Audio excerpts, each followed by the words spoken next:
Selawat teriringkan salam, tidak lupa kita sanjung agungkan kepada baginda besar kita, Nabi akhir zaman, sosok seorang yang paling pantas untuk disebut sebagai sosok seorang suri tauladan, yakni Nabi Muhammad Sallallahu Alaihi Wasallam, yang darinya kita belajar itu apa arti sebuah perjuangan dan apa itu arti sebuah pengorbanan di jalan dakwah yang sesungguhnya.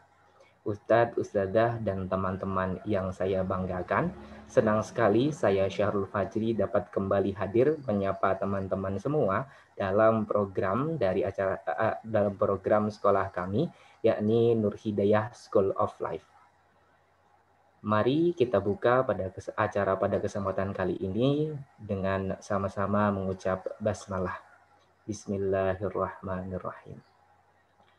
Beranjak ke acara selanjutnya, agar acara kita diberkahi oleh Allah Subhanahu wa taala, akan dibacakan lantunan ayat suci Al-Qur'an yang akan dibacakan oleh Ananda kita semua, yakni Ananda Rifki Auli. Kepada Ananda Rifki Auli, waktu dan tempat kami persilahkan. Bismillahirrahmanirrahim. Assalamualaikum warahmatullahi wabarakatuh. A'udzu billahi minasyaitonir rajim. Bismillahirrahmanirrahim. Yas'alunaka 'anil anfal. Qulil anfalu lillahi war rasul.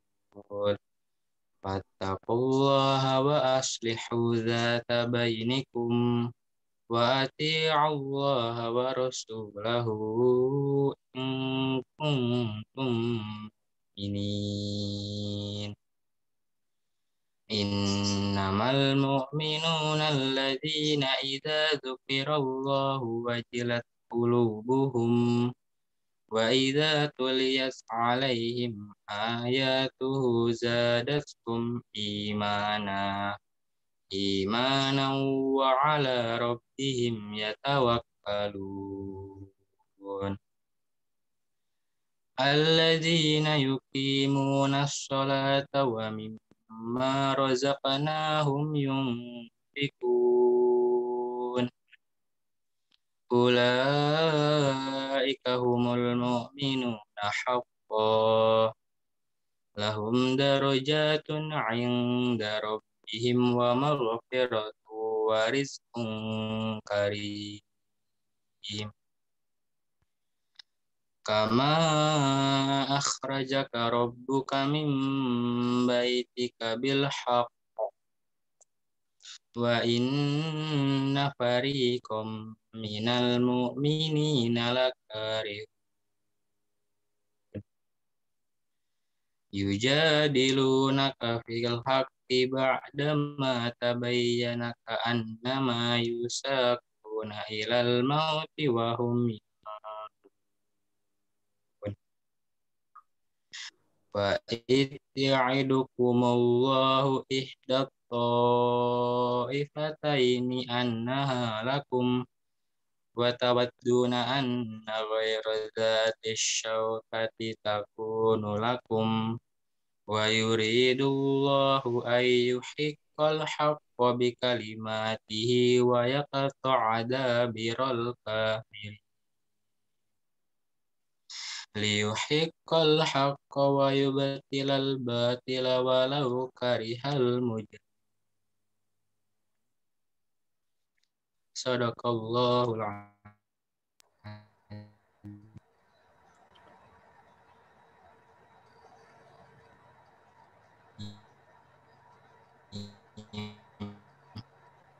Sadaqallahul azim. Terima kasih kepada Ananda Rifki Auli yang sudah melantunkan Sadaqallahul azim. Terima kasih kepada Ananda Rifki Auli yang sudah membacakan lantunan ayat suci Al-Quran. Mudah-mudahan dengan dibacakannya ayat suci Al-Quran, acara kita pada sore hari ini diberkahi oleh Allah Subhanahu wa taala. Amin amin ya rabbal alamin. Beranjak ke acara selanjutnya, yakni adalah sambutan yang akan disampaikan oleh Kepala Sekolah SMA IT Nur Hidayah, yakni Ustadz Ihsan Fauzi. Kepada Ustadz Ihsan, waktu dan tempat kami persilahkan. Baik, bismillahirrahmanirrahim. Assalamualaikum warahmatullahi wabarakatuh. Waalaikumsalam warahmatullahi wabarakatuh. Yang kami hormati Profesor Taufik Asyari PhD yang berkenan memberikan motivasi dan ilmu kepada murid-murid kami dan juga peserta NH School of Life di seluruh Indonesia. Yang kami hormati Ustadz Sadah, Guru SMA Hidayah, dan anak-anakku yang kami cintai. Anak-anak semua dan Ketua NHSL ini adalah grand opening NHSL pertama kali di tahun 2021-2022. Insya Allah akan banyak sekali manfaatnya, dan tolong sungguh-sungguh mengikuti acara ini, open camp, kemudian posisinya duduk sungguh-sungguh agar ilmu itu bermanfaat dan barokah untuk semuanya, dan kita akan dapatkan banyak hal dengan sungguh-sungguh. Kemudian saya ucapkan terima kasih kepada Satsadah dan seluruh panitia yang menyelenggarakan acara ini dengan baik. Dan saya minta maaf waktu di sekolah apabila dalam penyelenggaraan acara ini ada kekurangannya. Saya mewakili pihak sekolah memohonkan maaf yang sebesar-besarnya. Itu mungkin sambutan dari saya, dan sebagai pembuka, mari kita buka acara Grand Opening NH School of Life pada kali ini dengan bacaan basmalah bersama-sama. Bismillahirrahmanirrahim. Dan saya ingatkan agar kita sungguh-sungguh dapatkan ilmu dan kemanfaatan, dan kita duduk dengan sungguh-sungguh dan serius. Terima kasih. Assalamualaikum warahmatullahi wabarakatuh. Waalaikumsalam warahmatullahi wabarakatuh. Terima kasih kepada Ustadz Ihsan Fauzi yang sudah berkenan memberikan sambutannya. Beranjak ke acara inti, namun pada acara inti ini tidak akan dipandu oleh saya, melainkan dipandu oleh Ustadz yang fenomenal di SMA IT Nur Hidayah, yakni Ustadz Kukuh Kusuma Atmaka, Sarjana Pendidikan. Kepada Ustadz Kukuh Kusuma Atmaka, waktu dan tempat kami persilahkan. Ya, terima kasih untuk Mas Syahrul Fajri yang merupakan Ketua Umum MPS masa bakti 2020 hingga 2021. Terima kasih sudah mengantarkan acara dengan sangat baik. Gitu ya. Insya Allah kita akan masuk ke agenda kita pada sore hari ini. Sore hari ini, anak-anakku sekalian dan juga ini Ustadz pantau ya, banyak yang bergabung juga dari SMP sepertinya, ada 7D, ada 7F, ada kelas 8 juga, luar biasa sekali ya. Masih di tingkat menengah pertama, tapi sudah punya semangat untuk berkembang dan juga berkemajuan. Nah, ini hal yang luar biasa. Sebelumnya, Bismillahirrahmanirrahim. Assalamualaikum warahmatullahi wabarakatuh. Waalaikumsalam warahmatullahi wabarakatuh. Alhamdulillahirrahmanirrahim, luar biasa sekali di sore hari ini adalah hal yang sangat luar biasa. Di situasi yang berbeda, kemudian menekan gitu, ini luar biasa sekali di luar zona nyaman kita gitu ya. Tapi harapannya gitu, kita sebagai seorang pemuda, seorang remaja harapan Indonesia, bagaimana kita melihat celah sebagai sesuatu yang menggugah atau jangan menjadikan segala sesuatunya menjadi satu kelengahan. Celah-celah yang dilihat sebagai niat baik akan melahirkan ibadah, hidayah, juga cahaya cerah. Jarak jauh, jangan menjadikan bangunan pendidikan justru runtuh. Pembinaan jadi luruh, lebih parah lagi memperluas wawasan, ini jadi musuh kita. Tapak-tapak perbaikan diri, urung libur. Motivasi mengingatkan kapasitas tidak pernah luntur, semangat berkarya positif, pantang mundur. Cepat sembuh bumi, dan kami di sini, para pemuda harapan bangsa, harapan agama, sudah siap untuk belajar di sore hari ini. Luar biasa sekali dengan tema kita pada sore hari ini. Ini jadi hal yang cukup menggelitik. Temanya adalah pentingkah pintar dan juga berprestasi di sekolah untuk merencanakan masa depan. Pintar dan berprestasi ini diberi tanda kutip gitu ya.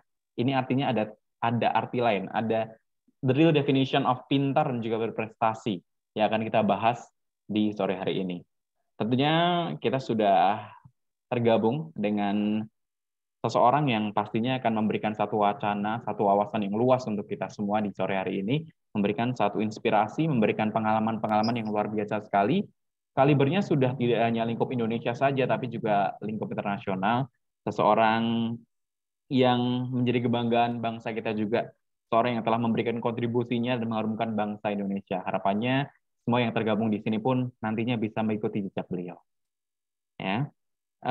Telah bergabung bersama kami dari Inggris langsung, yaitu pembicara kita pada sore hari ini, Associate Profesor Agustian Taufik Asyari PhD, selaku lecturer atau dosen Birmingham City University, UK.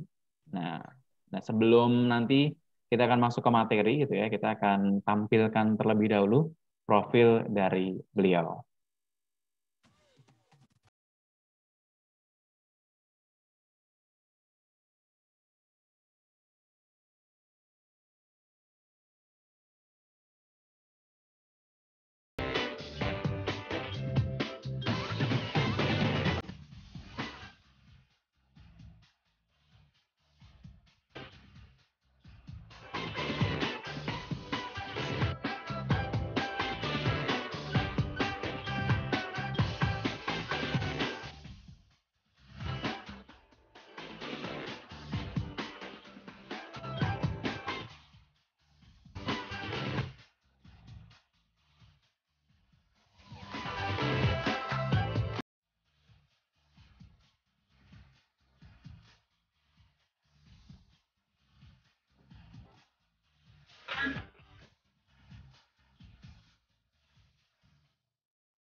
Baik, itu tadi sekilas tentang profil beliau, ya. Luar biasa sekali. Begitu banyak sebenarnya, itu hanya rangkuman singkat saja, masih banyak sekali pengalaman-pengalaman beliau yang pastinya akan menjadi inspirasi untuk kita semua di sore hari ini. Langsung saja kita sapa, saya panggilnya Pak Taufik. Assalamualaikum Pak Taufik. Waalaikumsalam warahmatullahi wabarakatuh. Iya, ini kali kedua, gitu ya. Kalau dulu mungkin lebih kita berbincangnya sebagai guru, ya. Sekarang latar belakangnya sudah berbeda, kita akan bicara banyak-banyak tentang remaja, tentang anak muda, gitu ya. Inspirasi yang pastinya akan diberikan hari ini tentang, ini sebenarnya temanya dari Pak Taufik sendiri, ya, tentang tanda kutip pintar dan berprestasi. Nah, mungkin bisa langsung disampaikan, gitu ya, field definition dari pintar dan berprestasi, kaitannya juga dengan masa depan anak-anak. Silakan. Ya, terima kasih. Sebelumnya, Assalamualaikum warahmatullahi wabarakatuh. Ustaz Hugo, ya. Mungkin sebelumnya saya coba share beberapa slides gitu ya, mungkin tentang materi ini gitu. Terus nanti kita mungkin bisa diskusi lebih lanjut gitu ya. Bentar saya share slide-nya.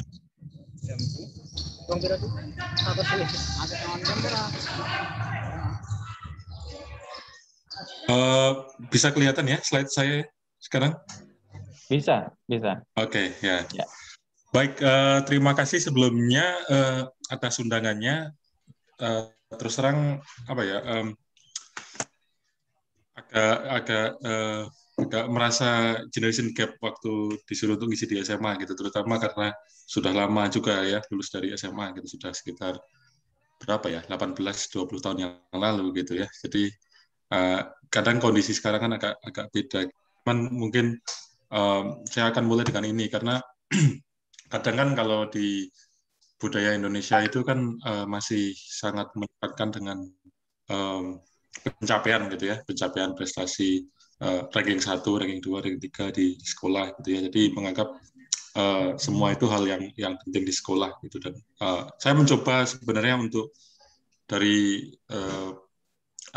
perjalanan dan pengalaman yang saya sudah dapatkan itu, apakah komponen itu komponen yang penting, komponen yang cukup penting, atau komponen yang sebenarnya hanya sebagai enabler gitu ya.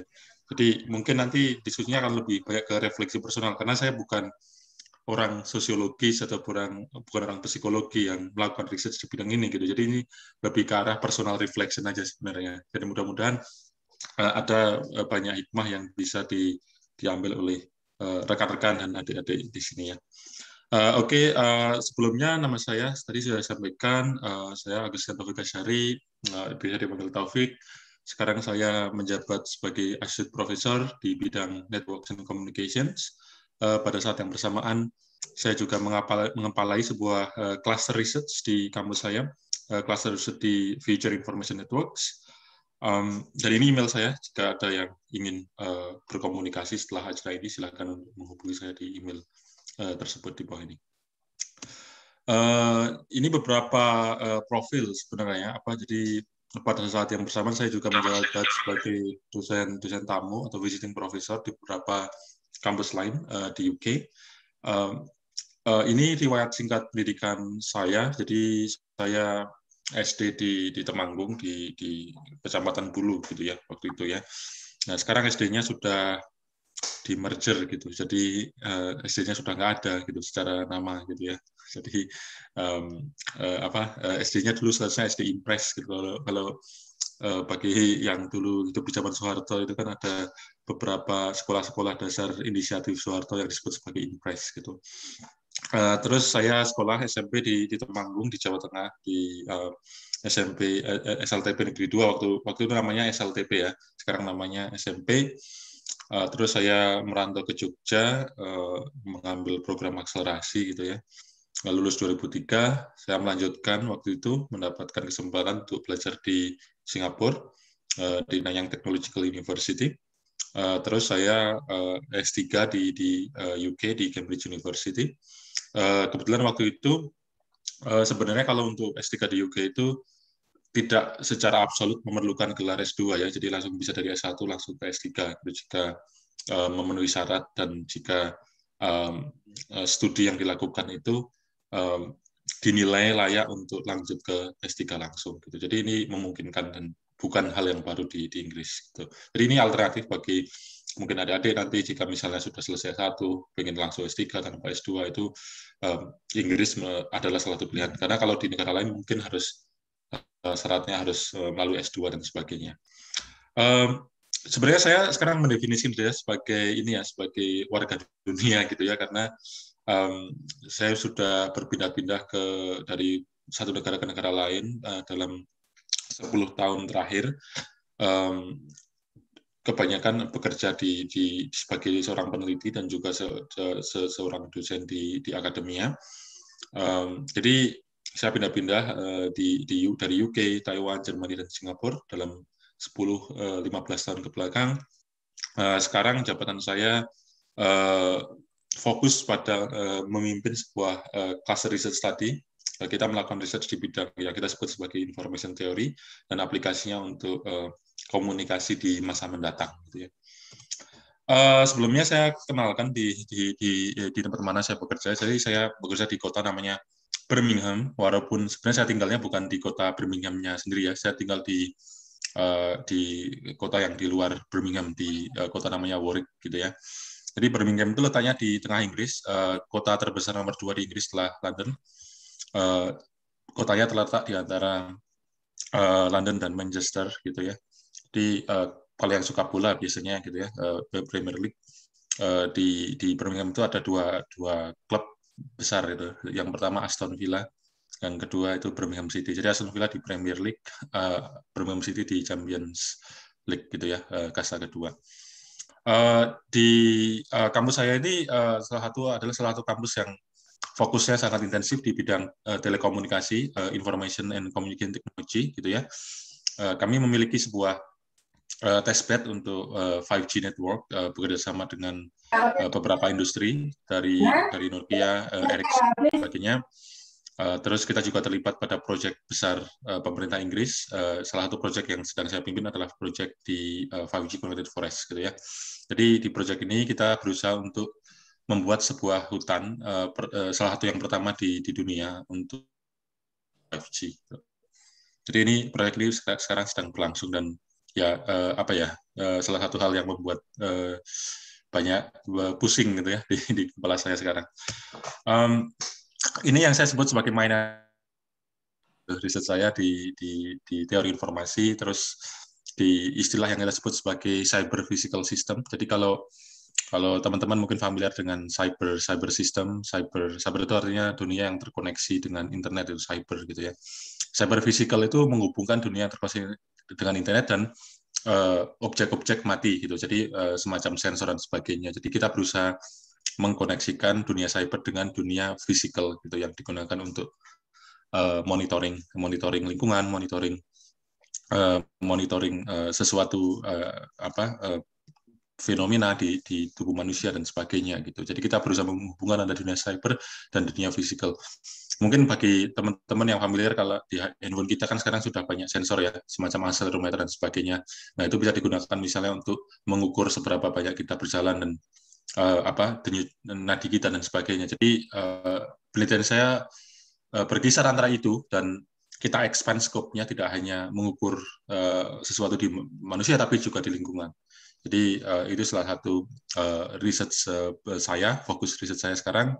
Aplikasinya di banyak hal, bisa ke aplikasi di manajemen lingkungan, aplikasi di intelligent transport, misalnya kita bicara tentang self-driving cars, terus aplikasi di keamanan cyber security, aplikasi di renewable energy, gimana kita bisa mengharvest energi dari lingkungan, disaster dan sebagainya gitu ya. Jadi dari research ini, total dana research yang pernah saya dapatkan sampai sekarang itu sekitar 13,7 juta dolar ya, jadi setara dengan 200 miliar. Besar ya, tapi sayangnya uangnya itu tidak masuk ke kantong saya, itu masuk ke kantong institusi gitu ya. Jadi ini beberapa partner kerja saya, mulai dari kampus di UK, di Indonesia, di Malaysia, di Amerika, di Eropa dan sebagainya gitu. Jadi ini beberapa kampus yang bekerjasama dengan saya dan juga beberapa organisasi yang mensupport saya. Jadi ini sebenarnya skop riset saya gitu ya. Jadi kita berusaha menghubungkan antara jaringan komunikasi yang micro scale dengan jaringan komunikasi yang micro scale, menghubungkan antara dunia cyber dan dunia fisik, sehingga mereka bisa saling terkoneksi satu sama lain. Saya tidak akan bicara lebih lanjut tentang ini ya. Ini mungkin bisa jadi kuliah yang lain gitu. Tapi ini sekedar memberikan gambaran bahwa di masa depan itu yang terkoneksi itu tidak hanya jaringan pada taraf manusia, tapi juga jaringan pada taraf di dalam manusia dan jaringan di dalam taraf lingkungan gitu ya. Jadi nanti kita akan bisa berkomunikasi dengan misalnya organ-organ dalam tubuh kita. Nanti kita akan bisa berkomunikasi dengan perkembangan yang terjadi di alam dan sebagainya gitu ya. Jadi ini possible dengan teknologi sensor, dengan teknologi komunikasi, ini possible. Dan ini salah satu yang sekarang sedang riset trennya itu kita sebut sebagai sedang hot-hotnya gitu ya, sedang sangat trendy sekarang di dunia penelitian. Ini beberapa yang sekarang proyek yang saya kerjakan. Jadi dari 5G Connected Forest tadi itu salah satu hutan yang ingin kita buat terkoneksi dengan 5G pertama di dunia. Di sini di picture ini mungkin rekan-rekan bisa lihat ada VR ya, VR device. Jadi di sini sebenarnya kita ingin membuat hutan ini. Hutan ini terletak di Nottingham. Hutan ini dipercaya sebagai tempat di mana legenda Robin Hood itu muncul gitu ya. Jadi kita ingin memvisualisasi Robin Hood itu secara virtual reality gitu. Jadi ketika kita memakai handset, kita seolah-olah sedang traveling time to the past gitu. Jadi kita bisa melihat dunia ketika ada Robin Hood dan sebagainya. Kita membuat animasi di situ. Selain itu kita juga ingin menjaga lingkungannya. Jadi kita memakai teknologi drone dan robot untuk melakukan monitoring. Dan kita memakai teknologi 5G untuk transmit datanya dari hutan sampai ke base station gitu ya. Jadi dengan drone dan robot ini kita bisa misalnya mengutus mereka untuk mencari orang yang hilang, melakukan deteksi kebencanaan, dan melakukan beberapa intervensi yang diperlukan dari deteksi-deteksi tersebut gitu ya. Sekali lagi nggak akan detail, ini cuma sekedar memperlihatkan beberapa yang kita kembangkan di lab gitu ya. Jadi kita bisa melakukan deteksi secara real time terhadap event yang terjadi di hutan. Tentu ini tidak kerja satu orang ya, tidak hanya kerja saya, tapi kerja tim saya. Dan role saya di sini hanya mengarahkan, tidak lagi melakukan coding atau programming atau apa gitu ya. Jadi ini beberapa deteksi yang kita bisa lakukan secara real time dengan di lab gitu ya. Jadi ini nanti kita akan melakukan deteksi ini di drone secara langsung. Jadi drone-nya bisa melakukan deteksi dan bisa melakukan intervensi secara cepat pada kejadian-kejadian ekstrim di hutan gitu ya. Ini beberapa yang saya kerjakan lain itu didanai oleh Samsung. Kita melakukan apa ya? Jadi sekarang tadi yang saya sampaikan bahwa dunia cyber itu akan terkoneksi dengan dunia fisik. Ya. Dunia fisik itu jadi itu benda-benda mati. Bisa seperti apa mesin, bisa seperti vehicles atau cars, bisa juga sebagai misalnya sensor-sensor yang kita tanam di lingkungan. Jadi yang kita lakukan karena kedepannya kita memiliki visi bahwa kendaraan itu akan berjalan secara otonomus atau secara mandiri gitu ya. Jadi akan banyak sensor-sensor yang diinstal di kendaraan. Dan sensor tersebut akan terkoneksi ke dunia cyber melalui koneksi internet. Nah, problemnya mungkin teman-teman sudah aware ya, kalau anything that is connected to internet, mereka akan selalu terancam keamanannya. Akan ada hacker, akan ada malware, akan ada orang yang masuk ke jaringan kita dan melakukan hal-hal yang tidak kita inginkan. Nah ini kan bahaya kalau di mobil gitu ya, kalau di mobil karena nanti kalau misalnya dia nyetir sendiri gitu ya, ada hacker yang ngehack sistem transmisi di mobil tersebut, nanti dia bisa mengendalikan mobil tersebut. Nah itu bisa digunakan untuk banyak hal, misalnya digunakan untuk terorisme dan sebagainya kan, karena mobilnya itu bisa dikendalikan oleh hacker tersebut. Jadi itu ancaman keamanan di masa depan. Jadi ini kita melakukan beberapa research di bidang keamanan untuk dunia cyber physical system, terutama untuk aplikasi self-driving cars dan smart home di sini. Proyek ini dari Samsung dan kami mendapatkan award ya dari Kementerian Pertahanan Inggris gitu ya, dari mahasiswa kami yang melakukan research ini. Sekarang ini tim saya sekarang ya, jadi saya karena sempat berpindah-pindah dari satu tempat ke tempat lain, tentunya tim saya agak berubah-ubah, dan ini tim saya sekarang sebagai kepala cluster research. Saya memimpin beberapa staff akademik, ada yang dosen senior, ada dosen junior, ada beberapa peneliti atau research fellow, ada research assistant, dan ada beberapa mahasiswa S3 saya gitu ya. Jadi ini tidak semuanya gitu, karena ini hanya beberapa yang memang terlibat sangat erat di mainan-mainan yang saya kerjakan sekarang tadi gitu ya. Ini beberapa coverage dari media tentang apa yang saya kerjakan. Tentu ini mengcover dari yang dikerjakan waktu kami mengerjakan research dari Samsung, dan juga kami yang melakukan penelitian sekarang di 5G Connected Forest. Mulai minggu depan kami juga mendapatkan dana dari British Council untuk melakukan research di salah satu hutan di Indonesia. Kita melakukan mapping dari spesies-spesies unik di Sulawesi, dan kita ingin mengetahui kandungan dari bioenergi dari tanaman-tanaman tersebut. Nah, kita menggunakan teknologi smart sensing untuk mengcapture data tersebut, merecord dengan drone dan memprosesnya, sehingga kita tahu kira-kira di area tersebut potensi bioenerginya itu berapa. Karena itu akan sangat bermanfaat sekali, misalnya untuk PLN, untuk Pertamina, untuk pemerintah, untuk melakukan decision making ketika mereka ingin menginstal sebuah infrastruktur untuk memanen bioenergi tersebut dari hutan-hutan tertentu di Indonesia. Karena salah satu komitmen dari pemerintah Indonesia adalah mereka ingin mengurangi ketergantungan terhadap bahan bakar fosil ya, artinya minyak bumi dan batu bara. Mereka ingin move towards the bioenergi. Itu komitmen pemerintah Indonesia dan komitmen beberapa negara lain yang mereka terikat pada Perjanjian Paris tahun 2015. Oke, itu pengenalan sebenarnya, cepat saja ya. Jadi saya akan memulai diskusi kita kali ini dengan menampilkan 4 tokoh ini. Gitu. Karena apa? Karena beberapa tokoh ini sering dikutip bagi orang-orang yang mungkin not doing very well in school ya. Jadi contohnya misalnya kita melihat 2 tokoh yang di atas gitu ya, Bill Gates sama Mark Zuckerberg gitu. Yang common point dari mereka adalah mereka drop out dari Harvard. Gitu ya. Jadi kadang orang bilang, oh si Bill Gates, Mark Zuckerberg aja nggak selesai kuliah, drop out dan mereka bisa sukses. Jadi apa sih pentingnya kuliah gitu ya? Karena kalau mereka aja bisa kayak gitu ya. Saya kadang agak lucu juga gitu, karena kadang-kadang ketika kita mendengar argumen tersebut selalu hanya statement, tapi tidak barengi dengan statistik gitu ya. Jadi statistik artinya dari orang-orang yang nggak lulus kuliah itu kira-kira berapa persen sih sebenarnya yang bisa sukses seperti Mark Zuckerberg atau siapa Bill Gates gitu ya. Sebagai perbandingan saya saya letakkan 2 foto di bawah ya. Jadi mungkin ini nggak banyak teman-teman mungkin nggak tahu, tapi sebenarnya apa yang mereka temukan itu hampir setiap hari saya yakin banyak digunakan teman-teman. Jadi yang pertama ini adalah Larry Page, yang kedua ini adalah Sergey Brin. Jadi dua-duanya ini adalah founder dari Google tahun 98 kalau nggak salah ya.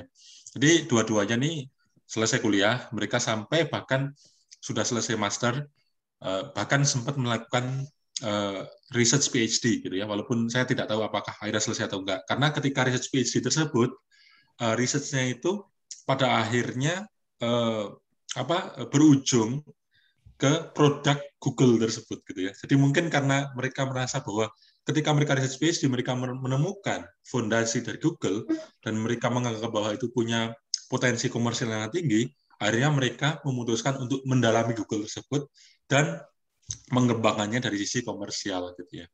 Jadi ini ada dua semacam polarized profile. Jadi satu mungkin mereka tidak selesai sekolah tapi bisa berhasil. Yang kedua selesai sekolah sampai master dan mereka juga berhasil gitu ya.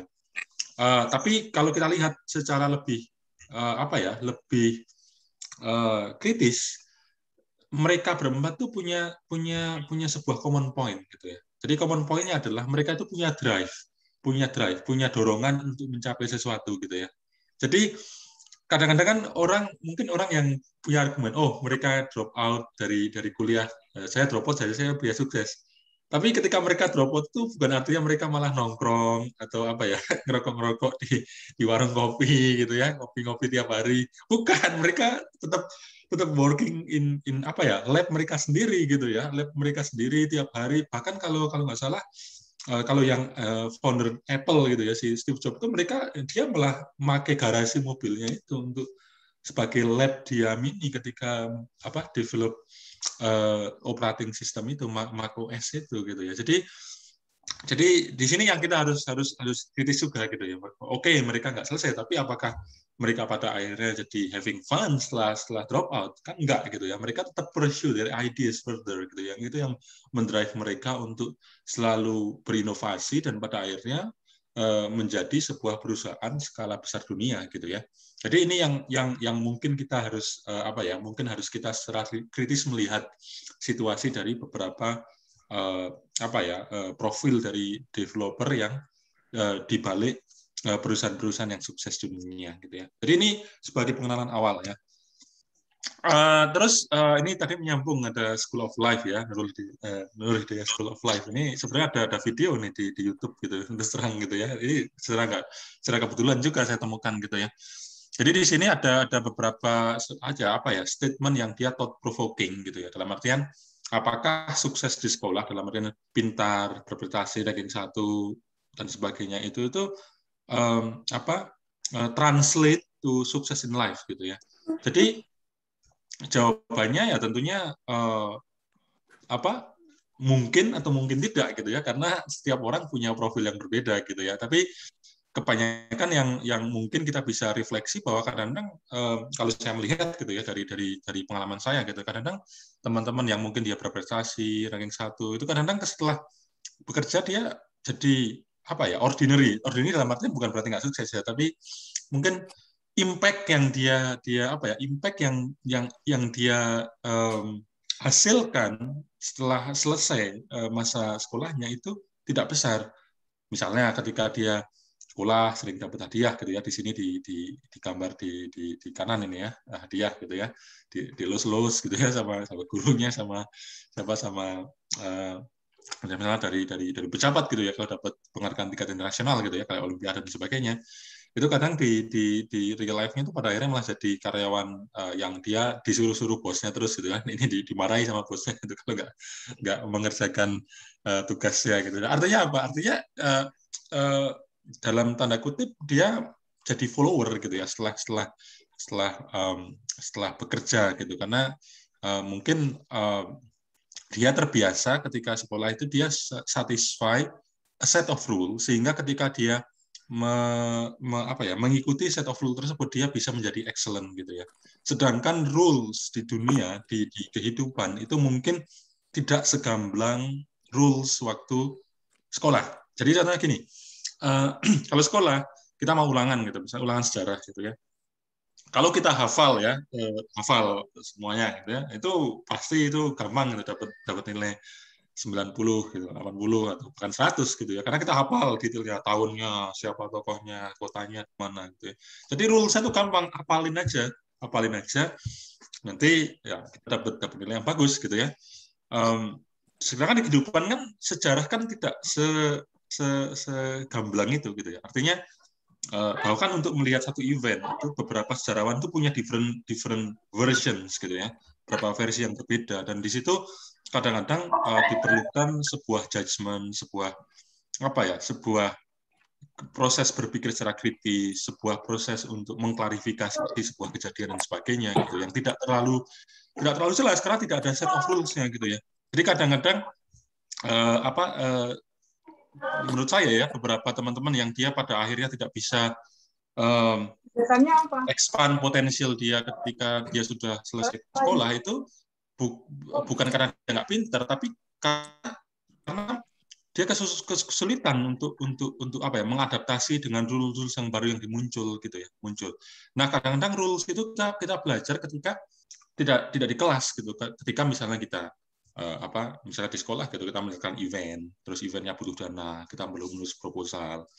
Kan itu kan ngurus proposal itu kan minta duit sebenarnya.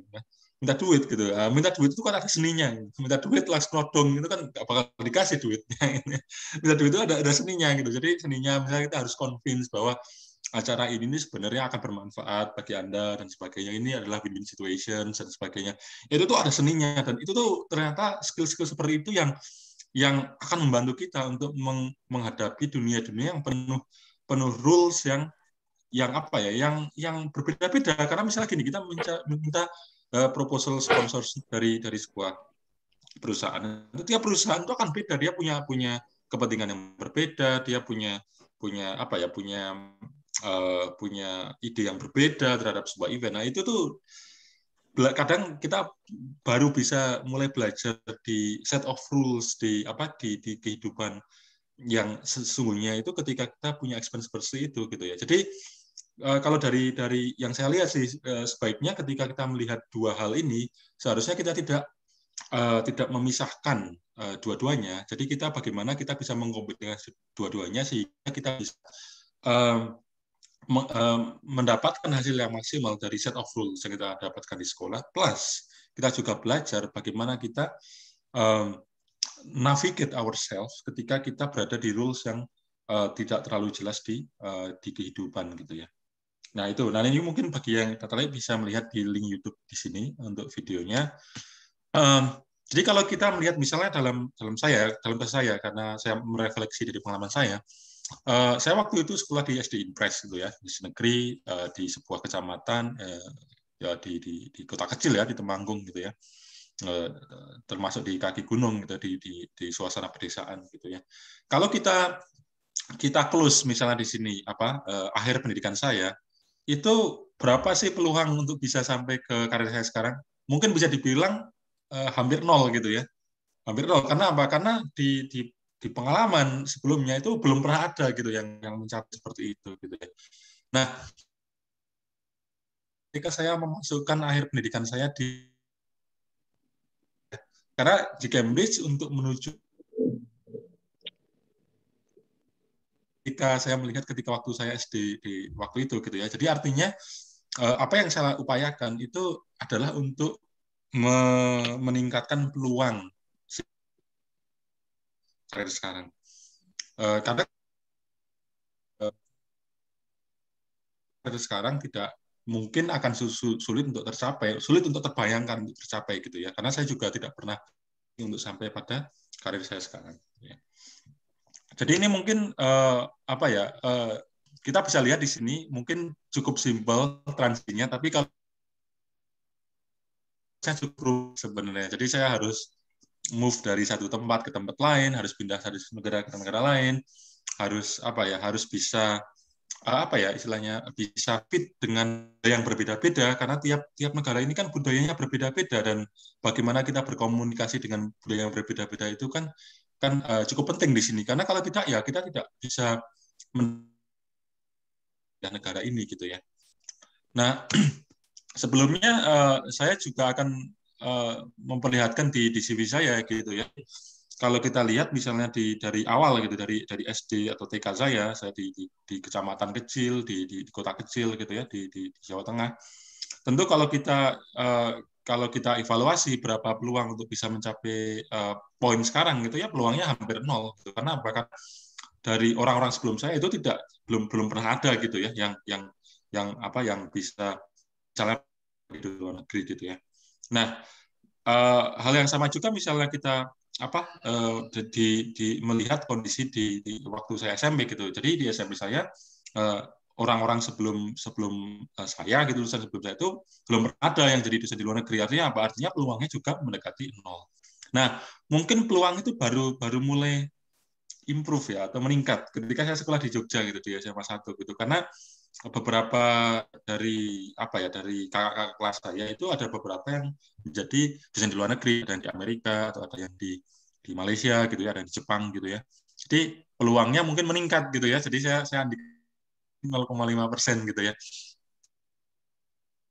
Jadi, nah ini peluangnya membesar karena apa? Karena teman-teman saya pun juga ada yang mendapatkan posisi dosen di luar negeri juga, ada yang di Amerika, ada di Singapura, ada yang di Eropa dan sebagainya. Jadi peluangnya meningkat. Nah, ketika saya di Cambridge tentu peluangnya lebih tinggi lagi. Tentu dengan terus ini akan membantu kita untuk mendapatkan misalnya. Nah, di sini adalah ketika kita ingin punya mimpi yang tinggi gitu ya, punya mimpi yang tinggi, ya kita harus mendesain diri kita sehingga kita melalui path. Nah, yang pathnya itu increase peluang kita gitu ya. Jangan path yang dia itu statik atau malah mengurangi peluang kita. Jadi misalnya kita pengen mencapai cita-cita yang tinggi gitu misalnya. Nah, itu kita harus mengidentifikasi kira-kira jalan-jalan apa yang bisa membantu kita untuk mencapai cita-cita tersebut gitu ya. Jadi itu pertama. Kedua, saya bisa share di sini bahwa pada tiap jenjang sekolah yang saya capai di sini itu saya tidak selamanya juga ranking 1 terus gitu. Kadang ada ranking 2, ranking 3, ranking 4 dan sebagainya gitu ya. Nah, apa sih yang paling penting gitu kalau saya refleksi gitu ya. Nah, yang paling penting begini mungkin yang bisa saya share. Ketika saya di sekolah dasar kecil, mungkin skopnya jauh kurang prestisius dibanding profil SMP saya gitu ya. Jadi kalau saya bisa berprestasi di sini misalnya ranking 2, ranking 3 atau ranking 1 misalnya. Pertanyaannya, bisa nggak saya mencapai level ranking yang sama di SMP yang profilnya jauh lebih bagus gitu. Artinya SMP ini adalah SMP di mana teman-teman dari SD yang bagus itu pada ke situ. Nah, sebagai fakta juga waktu saya masuk SMP di sini, saya itu peringkat 3 terbawah dari sisi NEM gitu ya. 3 terbawah gitu. Jadi pertanyaannya, bisa nggak saya minta di kondisi yang jauh lebih sulit gitu ya. Nah, waktu itu juga saya bisa bilang di SMP tidak selamanya ranking 1 juga, kadang ranking 3, biasa fluktuatif gitu ya. Ya, tapi at least untuk mencapai level excellent ya bisa bilang ya, ranking misalnya 5 besar gitu ya. Itu tuh saya bisa mempertahankannya di sini gitu ya. Jadi artinya saya itu istilahnya bisa dibilang bahwa bisa berprestasi di sini itu bukan hanya karena misalnya lebih mudah gitu ya, tapi karena memang ada elemen yang bisa saya pakai dan elemen itu bisa berfungsi di kondisi lingkungan yang berbeda gitu ya. Nah, problemnya kan banyak orang kadang-kadang mereka bagus banget di sini, tapi ketika masuk di tempat yang jauh lebih bagus dari yang sebelumnya, itu kadang mereka nggak perform karena apa? Mereka merasa terintimidasi dengan teman-teman yang pinter-pinter dari sekolah lain dan sebagainya gitu ya. Nah, ya pentingnya adalah kita harus mengidentifikasi kira-kira apa yang bisa membantu kita untuk bisa perform di level yang berbeda. Kadang-kadang di sini absolut itu tidak terlalu penting. Absolut dalam artian harus ranking 1 terus. Itu tidak terlalu penting gitu ya. Tapi yang penting itu bagaimana kita bisa menjaga level konsistensi itu gitu ya. Ya alhamdulillah waktu itu walaupun apa ya istilahnya masuk dengan peringkat 3 terbawah, ya lulusnya nomor 1 gitu misalnya untuk dari gitu ya.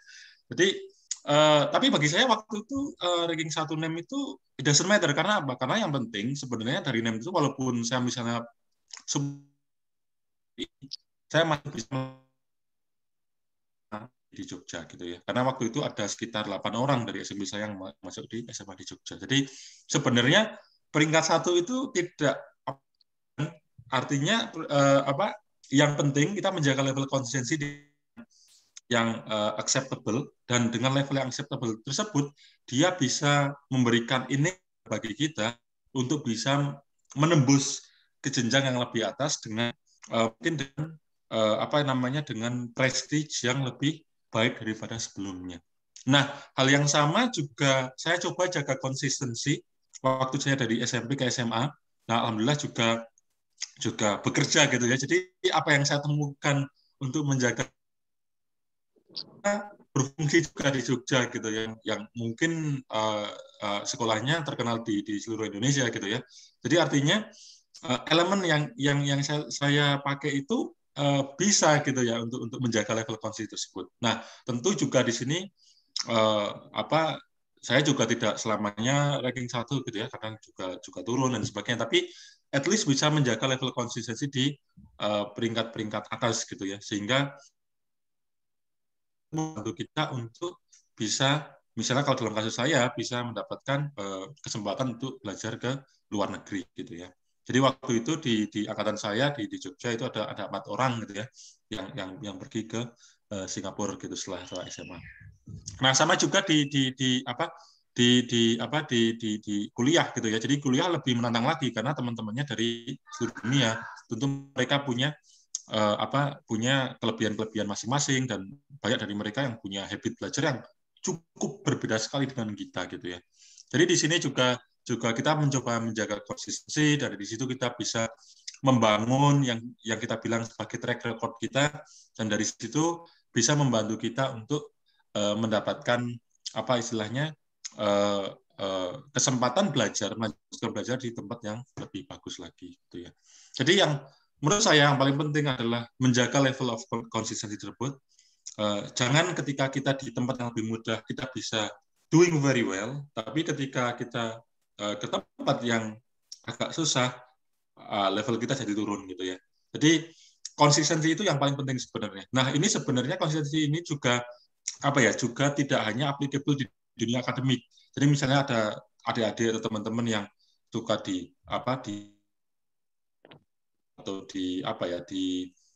keagamaan misalnya gitu. Jadi menjaga level konsistensi penting. Jadi misal olahraga itu menjaga level konsistensi ketika tanding dari level keluaran malah nomor 10 gitu ya. Ya tentu itu tidak akan progres kan. Untuk progres ya terus kelurahan mungkin nomor 2 atau nomor 1 gitu ya. Terus itu baru bisa progres. Nah, kalau seperti itu nanti bisa mencapai level tertinggi, misalnya tanding di olimpiade dan sebagainya gitu ya. Jadi menjaga level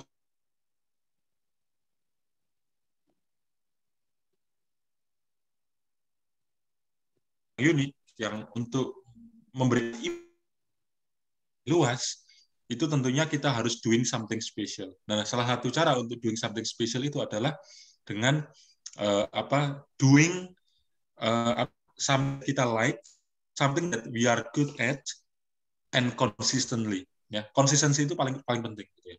Jadi di sini kan kita juga bisa melihat bahwa peluang di sini kan nggak ada yang misalnya kita ingin mencapai karir sekarang, misalnya kalau dalam kasus saya menjadi dosen di luar negeri gitu ya, kan nggak ada peluangnya di sini yang 100%.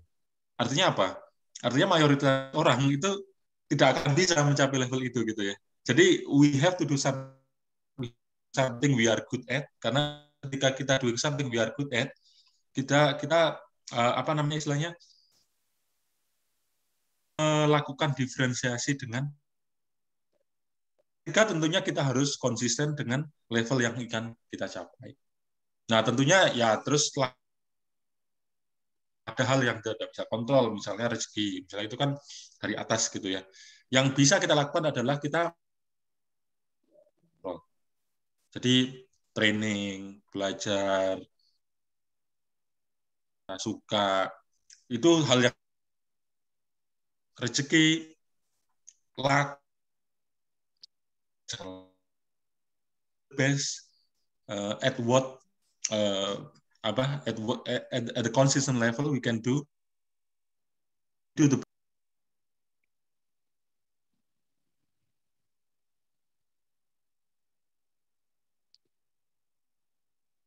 Baik, sepertinya ini ya, terlempar ya sinyalnya. Kita akan coba hubungi lagi gitu ya untuk Pak Taufik. Anak-anakku sekalian, tadi sudah beberapa hal yang disampaikan oleh Pak Taufik terkait dengan bagaimana sih pentingnya pintar dan juga berprestasi gitu. Ternyata hal yang lebih penting dari sekedar pintar dan berprestasi adalah being adaptive. Karena being adaptive is more important than being obey the procedure. Maksudnya mungkin gini ya, anak-anak sekalian, biar nggak bias pemahamannya gitu ya. Maksudnya bukan berarti tidak taat peraturan atau tidak taat asas, tapi lebih ke ini adaptif terhadap kondisi-kondisi tertentu. Jadi nggak saklek dengan aturan tertentu. Oke, sudah tergabung kembali? Iya, saya nggak tahu itu tadi apa ya, koneksi. Iya. Oke, baik. Silakan bisa dilanjutkan. Iya, jadi mungkin ini ya apa konsistensi tadi saya sempat mendengar yang disampaikan Ustadz Biko ya. Jadi aturan itu sebenarnya bukan aturan apa ya, bukan aturan apa ya, regulations gitu ya, atau rules gitu. Tapi aturan itu dalam artian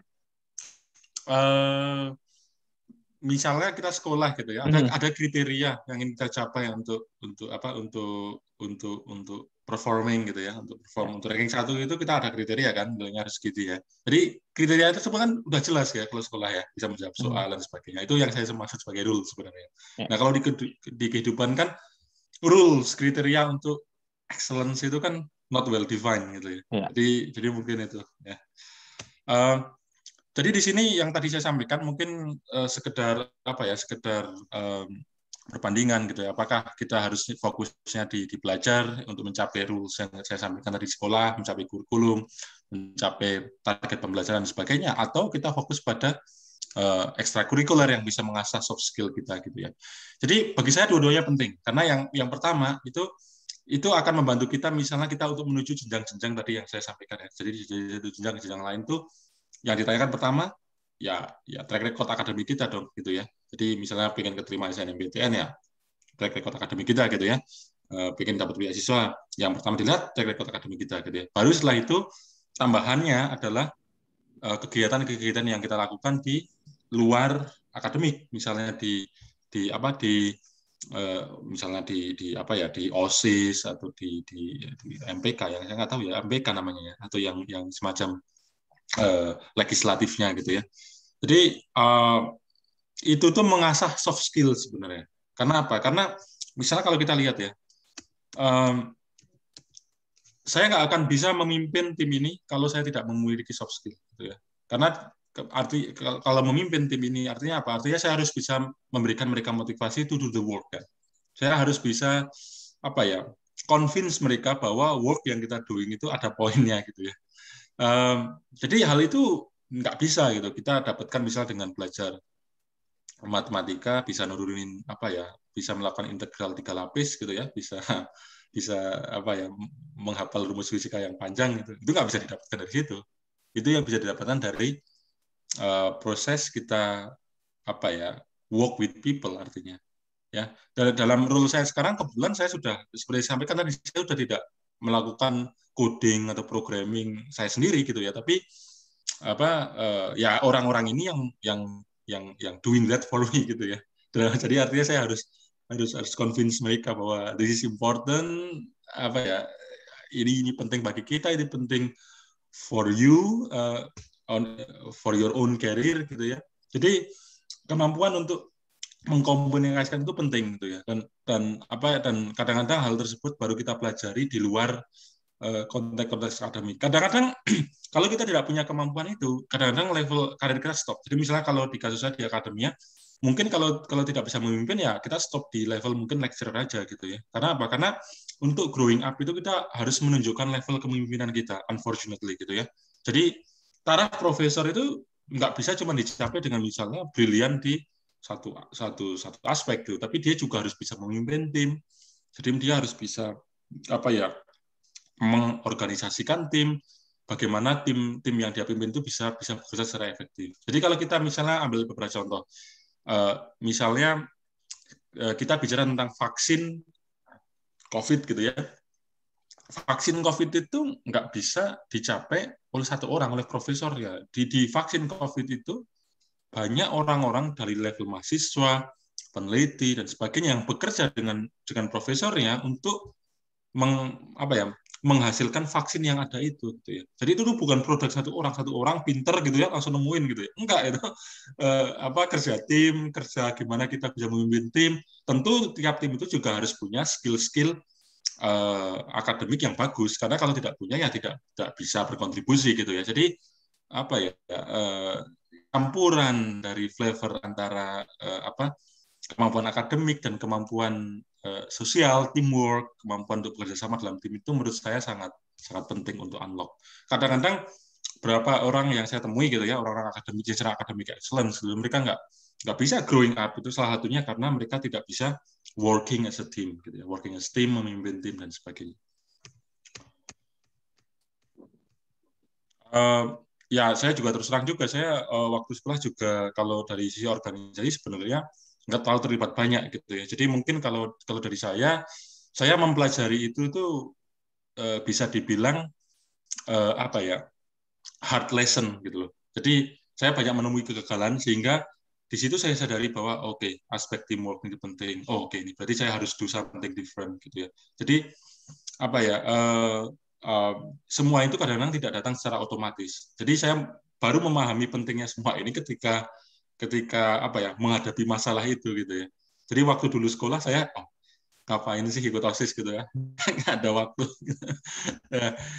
Jadi ya kadang memang yang kita perlu lakukan itu tidak hanya kita paham di awal, tapi kita juga belajar along the way apa yang kita perlukan untuk mengkomplement apa yang kira-kira kurang dari kita. Jadi selalu penting untuk selalu berefleksi diri.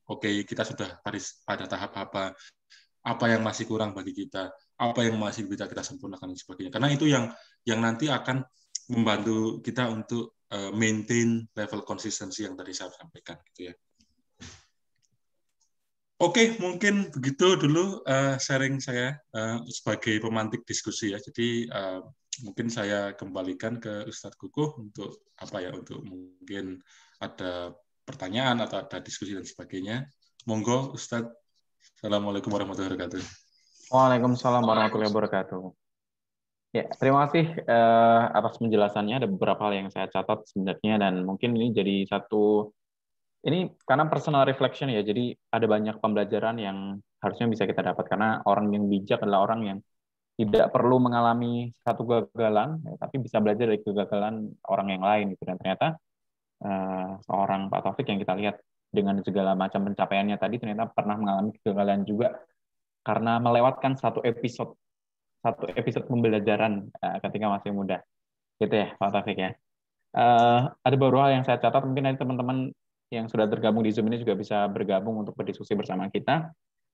Yang pertama adalah being adaptive is more important than being obey the procedure. Maksudnya adalah ya tidak ada rule yang benar-benar, tidak ada rule maksudnya kriteria ya untuk menjadi hebat di setiap tempat tuh, karena setiap tempat punya kriteria yang berbeda untuk menjadi hebat. Dan orang yang sukses adalah orang-orang yang bisa menyesuaikan diri, beradaptasi nantinya di berbagai tempat, bisa segera untuk switch ya, misalkan di sekolah kemudian di kuliah juga cara untuk menjadi hebatnya juga akan berbeda tentunya. Dan we have to do something we are good to do at. Perlunya konsistensi untuk terus hebat di level atau lingkup manapun kita berada. Ya, soft skill didapatkan dari proses interaksi dengan orang lain, yang kita tidak dapat di tembok-tembok kelas saja, karena belajar tidak bisa kita kotakkan dengan tembok-tembok kelas, tapi justru luasnya bumi ini adalah tempat kita belajar ruang kelas yang sesungguhnya gitu. Ability to lead our team membawa karir kita pada level berikutnya. Bagaimana kita meyakinkan dan juga menurunkan pentingnya tujuan apa yang kita lakukan menjadi penting untuk membuat gerakan yang lebih besar bersama tim kita. Dan as soon as possible belajar untuk bisa bekerja dengan tim.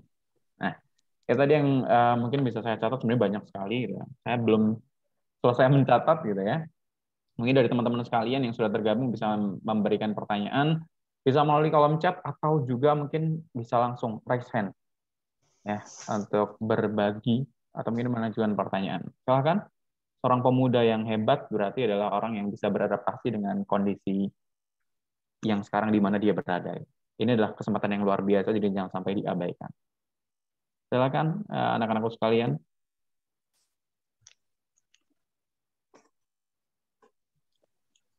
Afwan, saya mau bertanya. Oke, diperkenalkan dulu namanya. Perkenalkan, nama saya Nadia Talita, bisa dipanggil Talita. Dari kelas S3. Pertanyaannya, tadi kan ada yang membahas tentang konsistensi kan ya. Nah, pertanyaan saya, bagaimana cara menerapkan konsistensi itu ketika kita sudah mencapai suatu level tertentu gitu. Gimana agar kita tuh tetap menjaga konsistensi tersebut? Oke, mungkin sudah selesai pertanyaannya. Oke, terima kasih untuk Mbak Talita ya. Jadi bagaimana mempertahankan konsistensi ketika kita sudah berada di level tertentu gitu ya. Tidak merasa tinggi dan tidak merasa cukup di level tertentu. Ya, mungkin bisa langsung dijawab. Diskusinya. Baik Ustaz. Jadi saya coba mikir ya, karena jadi begini, yang saya syukuri sebenarnya yang saya syukuri dari perjalanan saya itu adalah saya nggak pernah itu ranking 1 terus gitu ya. Jadi naik turun gitu, kadang ranking 3, ranking ini gitu ya. Jadi somehow ya gitu. Membantu dalam artian apa ya?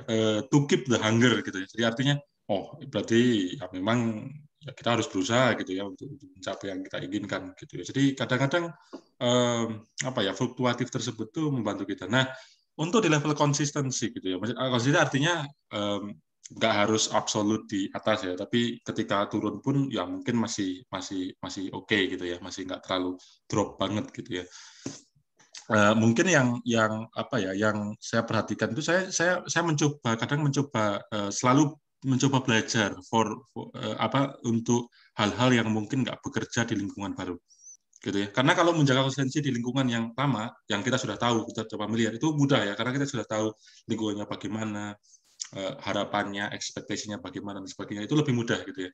Tapi di lingkungan baru itu kan seperti kita pergi ke hutan gitu ya.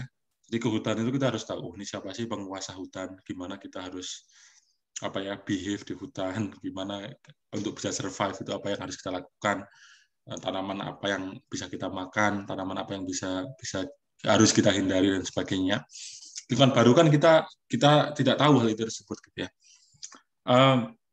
Karena kebanyakan orang itu kesalahannya adalah mereka merasa bahwa apa yang mereka rasa berhasil di lingkungan yang lama, mereka terapkan di hal yang baru as it is. Dan ketika it's not working gitu ya, mereka kayak oh ya sudah, berarti memang level saya sudah seperti ini, stop gitu ya.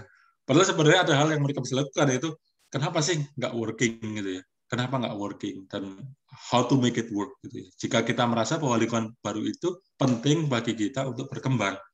Ya, karena ada beberapa orang yang mungkin lingkungan baru itu nggak cocok, jadi mungkin harus dia find out another environment yang mungkin cocok untuk dia gitu ya.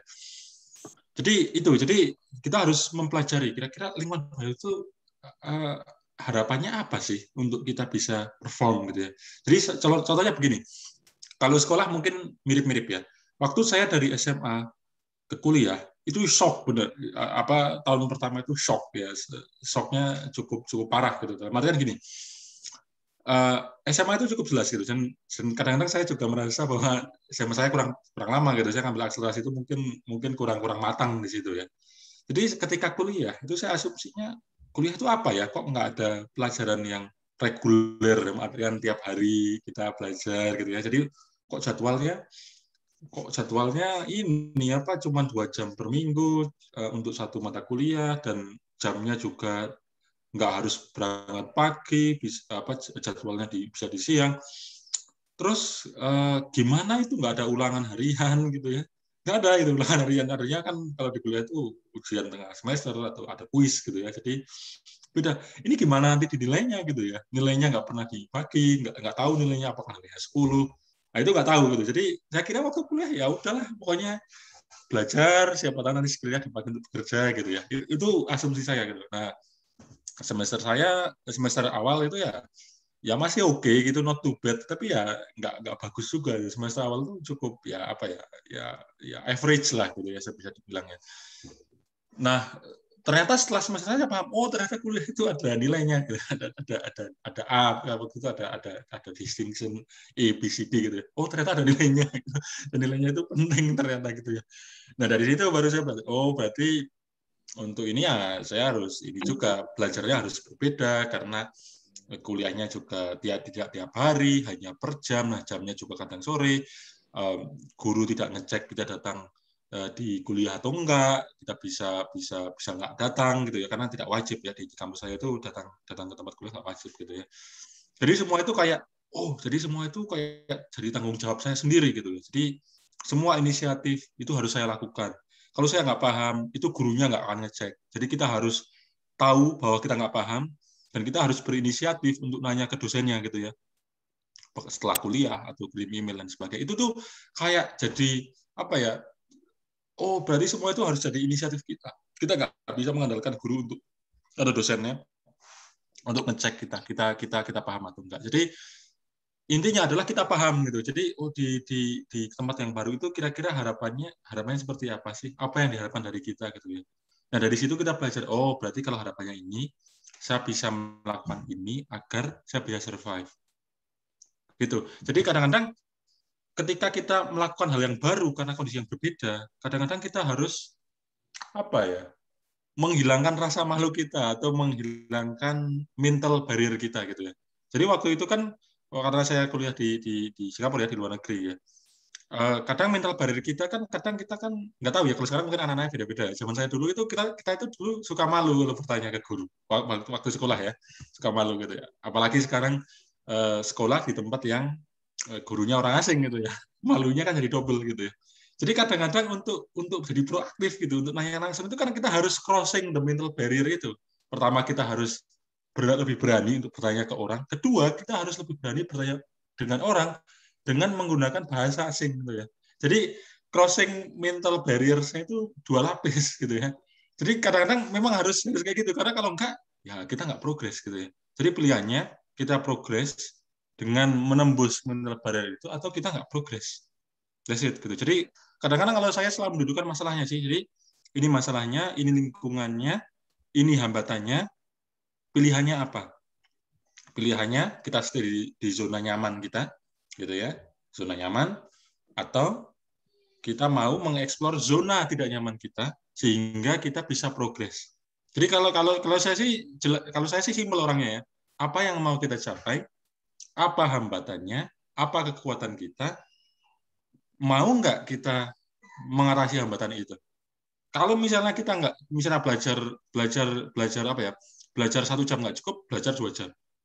Kalau 2 jam nggak cukup, belajar 4 jam. Sanggup nggak kita doubling the effort itu gitu ya? Nah di situ itu kadang ya banyak pertekanan batin kan, namanya sudah di zona nyaman, kita sudah enak gitu di zona nyaman, itu ngapain spending more effort gitu ya. Nah kadang-kadang saya lihat juga waktu saya kuliah di Singapura itu teman-teman saya kan banyak yang juga dapat olimpiade gitu ya, dapat medali gitu di internasional. Kadang banyak dari mereka nggak perform karena mungkin salah satu alasannya mereka sudah di zona nyaman mereka, sudah menang olimpiade di internasional gitu. What's more for me gitu kadang-kadang kan. Jadi kadang-kadang keeping the hunger, keeping the motivation, stay focus on the objective itu penting gitu ya. Nah terus terang juga ya saya nggak bilang bahwa saya juga bisa melakukan itu setiap saat gitu. Kadang-kadang kita juga mengalami life crisis gitu ya. Jadi misalnya kalau sekarang misalnya ya, ini sharing untuk teman-teman ya. Jadi satu mungkin krisis yang saya hadapi sekarang itu untuk menjaga konsistensi yang saya lakukan ini berat gitu. Karena apa? Karena ya alhamdulillah gitu ya, banyak hal yang diberikan oleh Allah ke saya itu sudah banyak tercapai pada usia yang relatif masih muda gitu. Jadi untuk keeping the hunger, the drive itu saya harus mencari hal baru gitu. Karena kadang repeat something itu tidak terlalu menarik ya, karena kita kan sudah pernah bisa gitu ya. Untuk repeat yang sudah pernah bisa itu tak menarik. Jadi untuk mencari hal-hal yang baru, untuk keep ourselves going, itu tuh bukan hal yang mudah, dan kita harus kadang-kadang itu harus apa ya, harus banyak internal discussion dengan diri kita sendiri. Apa sih yang ingin kita capai di hidup ini? Apa sih yang membuat kita bisa konsisten? Nah, kalau sekarang yang terus terang yang membuat saya masih bisa keep motivation itu salah satunya adalah membuat impact. Bahwa dari riset saya itu bisa change life people gitu ya. Misalnya riset saya tentang hutan, itu bisa change orang yang tinggal di sekitar hutan tersebut sehingga mereka bisa lebih punya konektivitas, mereka bisa manage hutannya dengan lebih baik. Artinya apa? Kalau hutannya lebih baik, ekosistem lebih terjaga dan sebagainya. Misalnya riset saya dengan Indonesia yang akan saya mulai minggu depan itu ya di Sulawesi, itu impact-nya ya mungkin bisa memberikan penghidupan yang lebih baik dengan masyarakat di sekitar hutan, daripada mereka mengolah barang-barang energi tersebut sebagai minuman arak, mereka bisa menghasilkan energi, bisa menghasilkan yang bisa digunakan sebagai bahan bakar dan sebagainya. Kan itu mungkin bisa menjadi motivasi gitu ya. Dalam artian, oh ternyata apa yang saya kerjakan itu tidak hanya untuk karir saya saja, tapi juga bisa membuat dampak ke orang lain. Orang lain hidupnya mungkin bisa lebih baik gitu ya. Misalnya ada penelitian yang saya tidak jelaskan di sini, tapi misalnya penelitian tentang bencana. Salah satunya adalah untuk mempersingkat waktu dari deteksi fenomena sampai warning gitu. Artinya apa? Kalau saya bisa mempersingkat itu, tentu mungkin akan lebih banyak nyawa yang terselamatkan. Jadi keeping the motivation itu yang memang agak susah sih, dan over the time mungkin kita semacam transition yang mulai dari orang yang berpikir tentang diri kita sendiri, tentang achievement kita, terus kita baru mulai find out bahwa doing things for other people itu juga hal yang bisa motivate kita juga di dunia ini gitu ya. Mungkin itu ya yang bisa saya share. Oke. Itu jawabannya. Terima kasih untuk Pak Taufik. Mungkin saya sambung juga masih relate dengan tadi yang dijelaskan itu. Permasalahan mungkin anak-anak remaja gitu, anak-anak yang muda itu pasti kan tadi disampaikan bahwa ketika itu udah sampai di level tertentu gitu, pasti orang kan punya pencapaian. Kayak udah sampai aku udah sampai di apa yang aku inginkan kemarin nih, hari ini aku udah sampai gitu. Terus kemudian ingin mencoba suatu hal yang baru. Pasti kan harus ada mau yang baru. Nah, kadang tuh mungkin takutnya gitu, ada nggak sih sign atau simptom tertentu yang bikin kita untuk, oh ini mau aku yang baru ini ternyata bukan hal yang akan bisa expert aku lakukan itu. Istilahnya adalah mana sih sebenarnya mau yang ternyata itu memang baik untuk kita. Itu ada sign tertentu nggak yang akhirnya mungkin Pak Taufik ngerasa ini bukan bagianku, it's not my part, terus mundur atau mencari yang lain yang lebih bisa expert. Ada sign tertentu nggak? Baik ya Pak. Ya. Jadi kalau saya melihatnya begini ya, kita nggak pernah tahu sebelum kita mencoba pertama gitu ya. Tapi ketika saya selalu dibilang istri saya itu saya orangnya kalkulatif gitu. Kalkulatif artinya selalu mengukur dulu gitu ya sebelum memutuskan gitu ya. Jadi menurut saya sih keseimbangan ya antara kalkulatif sama trying out the new things. Karena kalau kita nggak try out, kita nggak pernah tahu hal baru tersebut gitu ya. Jadi misalnya kalau background saya akademik itu kan agak unik ya. Jadi S1 saya elektro gitu ya. Tapi saya nggak suka installasi listrik itu nggak suka. Saya nggak suka tenaga PLN itu saya nggak suka gitu ya. Saya orangnya itu dedek gitu, tangannya itu nggak bagus di hands on gitu ya. Jadi waktu itu akhirnya saya masuk ke jurusan yang elektro, tapi elektro yang lebih soft gitu. Jadi lebih ke arah yang jaringan, signal dan sebagainya gitu. Terus waktu S3 malah saya mengambil teorinya gitu ya. Artinya bahkan nggak menyentuh hardware sama sekali gitu ya. Nah sekarang kerja saya dipaksa nyentuh hardware gitu. Cuman enaknya kalau kerja saya udah bisa nyuruh orang lain untuk nyentuh hardware ya, bukan saya cuma ngasih ide aja gitu ya. Ketika saya jumping up to area yang berbeda-beda tersebut, tentu itu beberapa terpaksa karena saya nggak punya option, karena saya tahu bahwa saya not good at hardware gitu. Jadi ya saya berarti harus masuk ke soft gitu ya. Walaupun saya dulu juga sebenarnya nggak pernah megang komputer programming itu sebelum saya kuliah. Jadi nol gitu bisa dibilang. Tapi itu bagi saya masih bisa tolerate di situ daripada saya harus install trafo dan sebagainya. Itu saya masih bisa tolerate di situ. Jadi pertama mungkin ya terpaksa gitu karena kita harus di situ gitu ya. Kedua, mungkin yang bisa kita lakukan adalah kita explore, dan kita explore-nya itu terukur. Jadi mungkin kalau saya nggak tahu ya, mungkin ada beberapa teman yang tahu ada film itu di film Indonesia itu namanya 5 cm kalau nggak salah. Jadi itu ada cerita orang naik gunung gitu ya, naik gunung saya nggak lupa ya gunung apa ya, gunung Semeru kalau salah. Semeru ya. Nah, itu kan dia sudah mau menyerah tuh ya sebelum tapi selalu dilihat bahwa 5 cm di depan, 5 cm. Artinya apa? 5 cm itu masih terjangkau, tapi sudah di depan gitu ya. Jadi ketika sudah mau menyerah, tinggal 5 cm lagi, tinggal 5 cm lagi. Artinya ketika kita melakukan hal yang baru itu mungkin kalau bagi orang yang kalkulatif itu kita ngelihat sesuatu yang baru itu not too different from what we did in the past. Tapi juga memberikan kita kesempatan untuk berkembang. Jadi kalau kita nggak mau memasuki hal yang tersebut, kita nggak akan berkembang. Kita akan stop gitu ya. Jadi misalnya teknologi sekarang, misalnya orang bilang sensor atau komunikasi, mereka akan selalu terpisah kalau nggak ada orang yang selalu mengeksplor yang baru.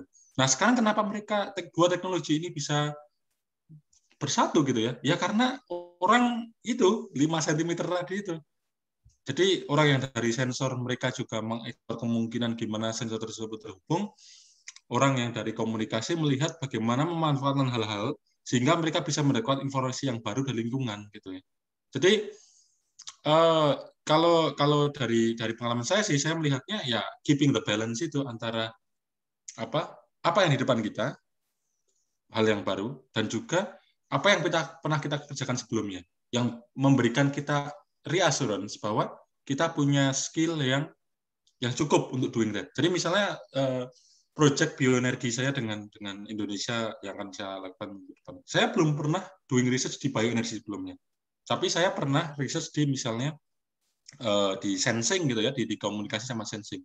Jadi saya memakai keahlian saya di sensing sama komunikasi tersebut untuk masuk ke area bioenergi. Nah, gimana kita memanage resiko, kan ada resiko kan, kita masuk yang baru. Nah, kita memanage resiko tersebut dengan diskusi atau melibatkan peran dari orang-orang yang sudah melakukan research di bidang bioenergi tersebut. Jadi artinya apa? Artinya ini dua area yang terkombinasi satu sama lain gitu ya. Jadi kadang untuk memanage itu ya kita harus banyak diskusi dengan orang-orang yang memang sudah mengerjakan itu dengan perspektif yang lain.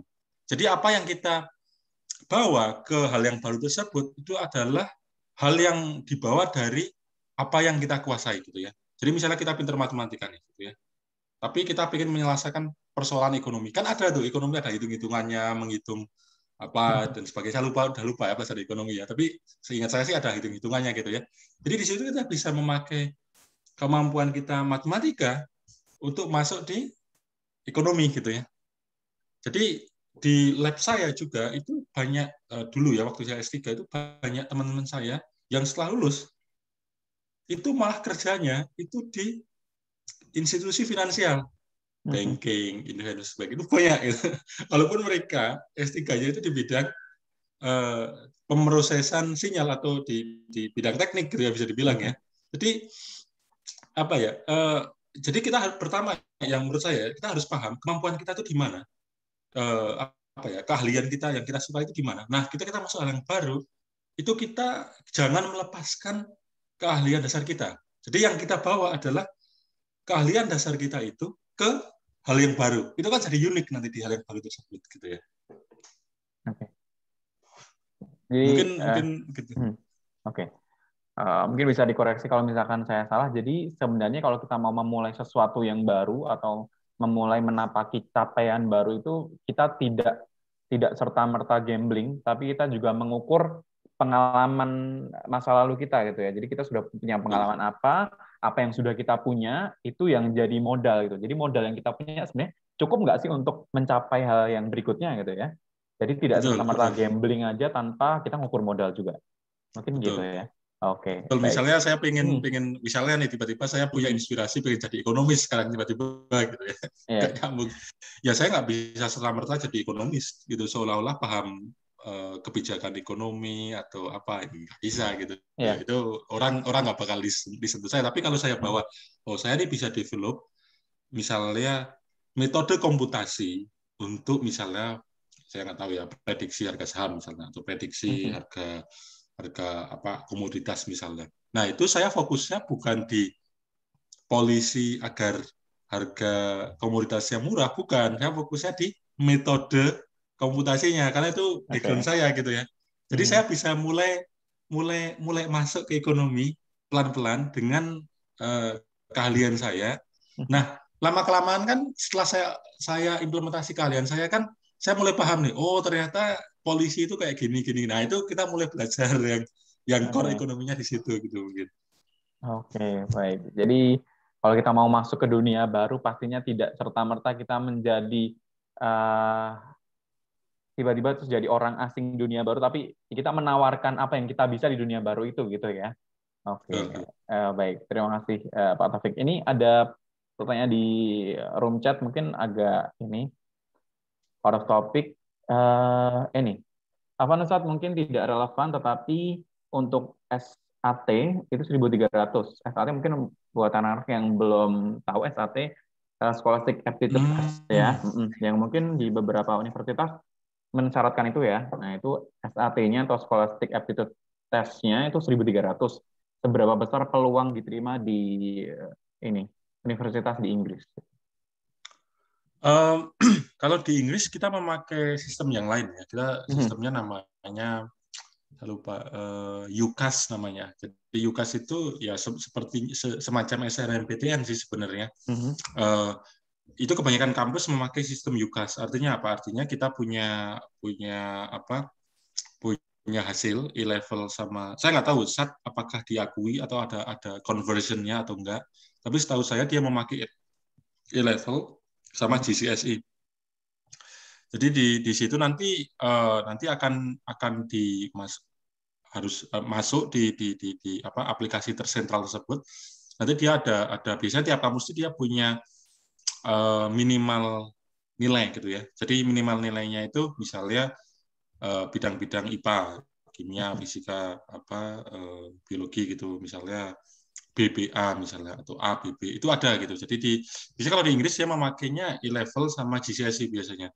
Nah, tapi ada beberapa kampus di Inggris yang dia bisa sebenarnya nggak harus mengambil tes asing, dia langsung bisa admit orang Indonesia dengan kualifikasi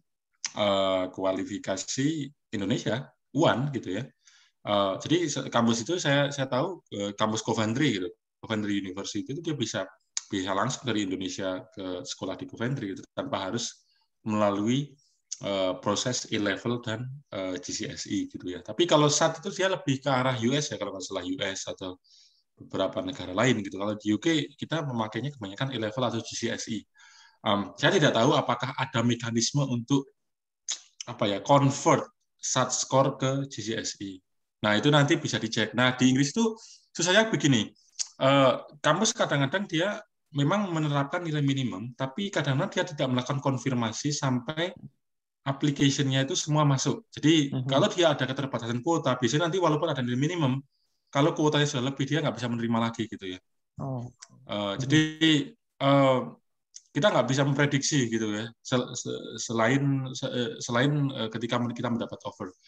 Kalau di dua kampus yang tua, Oxford sama Cambridge, sistemnya agak beda. Jadi dia ada proses interview.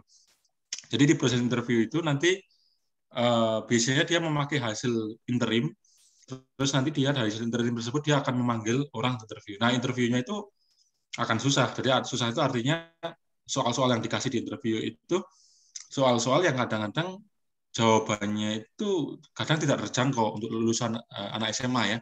Yang mereka ingin cari dari interview tersebut itu bukan jawaban, tapi cara berpikir, gitu ya. Jadi misalnya saya pernah tahu contoh soalnya di Cambridge itu, contoh soalnya misalnya apa ya, gimana Anda memplot fungsi sin X kuadrat gitu ya, tanpa komputer, tanpa kalkulator gitu. Gimana, apa metode Anda untuk ngeplot itu gitu. Jadi cara berpikir kita untuk menyelesaikan mungkin soal-soal yang mungkin nggak terlalu common untuk kita itu tuh yang akan dinilai gitu ya di situ gitu ya. Kadang kalau di kampus-kampus tersebut di Cambridge itu kadang yang saya bisa tangkap dari proses interview saya dulu, kadang mereka itu ngetes seberapa cinta kita terhadap bidang yang ingin kita dalami. Cinta itu artinya seberapa tahu inside out ya, inside out dari bidang yang ingin kita dalami. Jadi waktu itu misalnya kalau dari saya itu riset proposal kita itu memang benar-benar dikuliti, dalam artian benar-benar ditanyakan, teknologi yang kamu pakai ini kan sudah pernah dipakai tahun 50. Apa bedanya yang mau kamu lakukan sekarang? Waduh, mana saya tahu tahun 50 digunakan apa gitu ya. Dari situ saya tahu berarti ini memang interviewnya itu benar-benar mengetes orang pada taraf seberapa dia mencintai bidang. Iya, betul. Jadi saya surprise juga ya, nggak expect bahwa pertanyaannya itu akan to that level gitu ya. Jadi mungkin itu beberapa share ya dari sistem admission di sini. Okay. Baik, one last question mungkin karena kita punya keterbatasan waktu juga kan, ini sebenarnya banyak juga yang mungkin tertarik ya untuk bicara lebih jauh lagi dengan tema yang cukup menarik, terlebih dengan keinginan anak-anak gitu ya. Ini ada dari Hilmi Herisma. Selamat sore Pak, saya Risma dari kelas 11, izin bertanya. Saya melihat beberapa pendapat bahwa anak dari sekolah internasional jauh lebih mudah dan seperti naik kelas untuk melanjutkan ke universitas luar. Gitu. Jadi saking gampangnya kayak naik kelas doang gitu ya. Sedangkan di tahun saya sekarang banyak sekali siswa sekolah internasional. Apakah realistis jika saya menginginkan untuk lanjut studi keluar dan masih memiliki peluang mengingat saingan semakin banyak setiap tahunnya? Terima kasih banyak Pak. Sebelumnya sehat selalu. Oke. Baik. Memang kalau zaman sekarang ini memang zamannya sudah sangat berubah sekali ya. Dibanding mungkin zaman saya dulu gitu ya. Jadi zaman sekarang kita notice itu banyak sekolah mulai mempromosikan program internasionalnya gitu ya. Ya tentu kalau mereka internasional yang benar-benar internasional, dalam artian mereka memang memfasilitasi murid-murid untuk E-level atau kualifikasi seperti SAT dan sebagainya, nah itu akan mempermudah karena dengan E-level atau SAT kan itu sudah kayak satu tiket di tangan gitu ya, dibandingkan teman-teman yang mungkin kualifikasinya mungkin pure nasional Indonesia gitu ya. Cuman kalau memang internasionalnya tidak sampai qualification, itu sebenarnya tidak terlalu banyak berpengaruh. Ini salah satu contoh mungkin di sekolah saya dulu ya. Jadi waktu tahun 2007 kalau nggak salah itu angkatan pertama internasional gitu ya. Ya kita survei saja berapa sih yang pada akhirnya kuliah di luar negeri gitu ya. Itu tuh tidak sampai lebih dari 10 gitu ya. Paling 5 sampai 10 gitu paling. Nah, kebanyakan dari mereka juga self funded gitu, artinya mereka punya akses resource ya dari orang tua, mungkin dari sisi biaya gitu ya. Jadi kadang saya pikir bahwa mereka masuk program internasional atau enggak, ya luar negeri itu bagi mereka bukan sesuatu yang susah gitu. Artinya apa? Artinya orang tuanya sanggup untuk membiayai kuliah mereka gitu ya di luar negeri gitu ya. Sebenarnya kalau saya melihat itu kadang kita mau sekolah luar negeri itu sebenarnya kita harus mencari benang merah. Kenapa sih harus luar negeri gitu ya? Dan kadang ketika kita tidak bisa mencapai pada level A misalnya, kita bisa try to find another way gitu ya. Ini misalnya kita nggak bisa kuliah di luar negeri waktu S1, ya mungkin kita bisa lakukan itu ketika S2 atau ketika S3. Ya, atau mungkin ketika kita sudah S2, mungkin kita bisa S2 yang kedua misalnya gitu ya. Itu banyak orang-orang yang doing that gitu ya. Artinya apa? Artinya ketika kita mencoba pertama kali dan itu mungkin not working, itu ya kita mengevaluasi lagi kira-kira yang kurang yang mana gitu ya.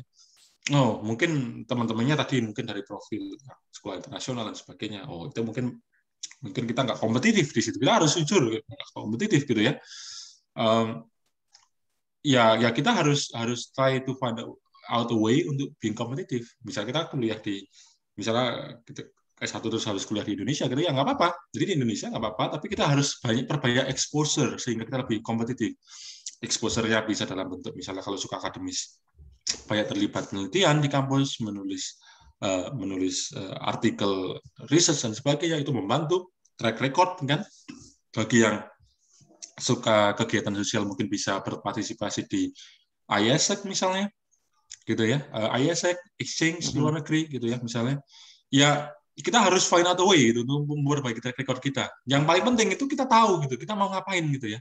Jadi orang yang tertarik sosial misalnya, jadi harus show bahwa dia sudah suka sosial tersebut nggak cuma di sebatas teori di kelas, tapi mereka juga sudah working with NGO, working with empowerment. Jadi impact-nya itu sudah mulai dibangun gitu ya. Impact-nya dibangun. Nah, kalau kasus saya contohnya misalnya, saya kan sukanya akademik ya. Jadi waktu saya kuliah itu saya membangun track record akademik itu, terlibat penelitian dari mulai tahun kedua gitu ya. Waktu saya magang punya peluang di perusahaan atau di institusi research, saya ambil di institusi research walaupun gajinya lebih sedikit waktu magang. Waktu saya S3 juga waktu saya skripsi, saya juga punya peluang untuk skripsi dengan institusi, jadi saya lakukan itu juga. Jadi yang saya bilang, Roma itu tidak dibangun dalam satu malam. Jadi kita membangun profil kita itu tidak hanya dibangun dalam 1-2 hari, 1-2 bulan, enggak. Kita membangunnya mulai bertahun-tahun dari sekolah-sekolah kita sebelumnya kadang-kadang gitu ya. Jadi di situ itu nanti bisa kelihatan benang merahnya. Oh, kita itu maunya ke sini. Jadi kalau kita memang mau ke arah sosial ya harus lebih banyak diperlihatkan apa kontribusi Anda di area-area sosial ini gitu ya. Jangan cuma klaim, oh saya pengen ini, hanya di teori di kelas. Sekarang di teori kelas cum laude itu sekarang saya bilang ke saya kemarin udah kayak kacang goreng di Indonesia, itu banyak kampus itu ngasih cum laude sekarang gitu ya. Simply not enough gitu. Jadi harus melakukan diferensiasi tadi. Oh, bagus ini, bagus sana, ke arah sini, ke arah sana. Jadi finding that uniqueness gitu. Jadi kadang pemberi beasiswa itu mau melihat keunikan apa di diri Anda gitu ya. Oh, keunikannya ini. Ini orang ini potensial nih untuk membuat dampak. Ya, orang pemberi beasiswa kan bukan memberi sangu ya, kayak orang tua ya. Mereka berharap ada dampak yang diperbuat oleh penerima beasiswa itu setelah beasiswa tersebut selesai. Gitu. Mungkin itu, Ustaz. Oke, baik. Terima kasih untuk Pak Taufik gitu ya. Ini sudah masuk di sesi terakhir mungkin satu closing statement yang bisa disampaikan oleh Pak Taufik kepada anak-anak gitu supaya dan mungkin bisa menjawab juga tema kita pada sore hari ini. Karena pintar dan prestasi itu penting apa sih gitu ya? Oke, baik, Ustaz. Susah nih ya.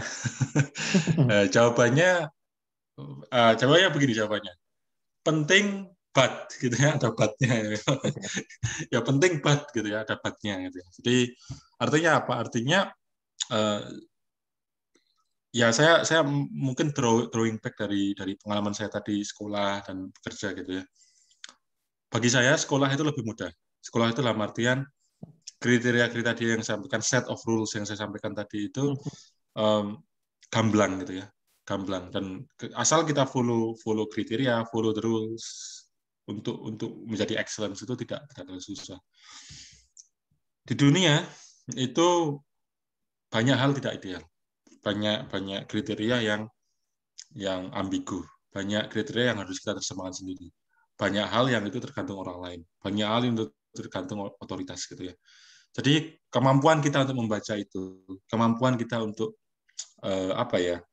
menyesuaikan diri tentang hal itu tuh menjadi penting di situ. Menyesuaikan diri itu penting agar kita bisa mengidentifikasi kriteria-kriteria yang blur, kriteria yang ambigu. Jadi kita bisa menggunakan itu sehingga kita bisa investasi usaha kita di cara yang tepat, ya kan?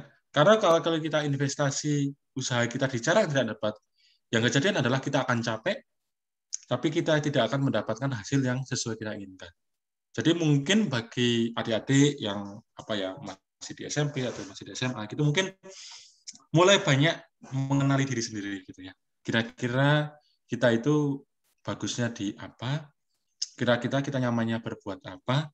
Kira-kira kita bisa membuat dampak di mana? Ya. Jadi mungkin bagi saya sih kedepannya mungkin nanti saya harapkan adik-adik sebagai generasi baru, generasi Z sekarang bilangnya, itu mungkin menjadi generasi yang hanya menggunakan teknologi, yang hanya mungkin mengkonsumsi itu, tapi juga bisa menggunakan teknologi in a good way, gitu ya, in a good way. Dunia digital memang sudah sangat masif sekarang. Saya tidak, sebagai orang digital, saya tidak akan convince orang untuk semuanya consider masuk digital.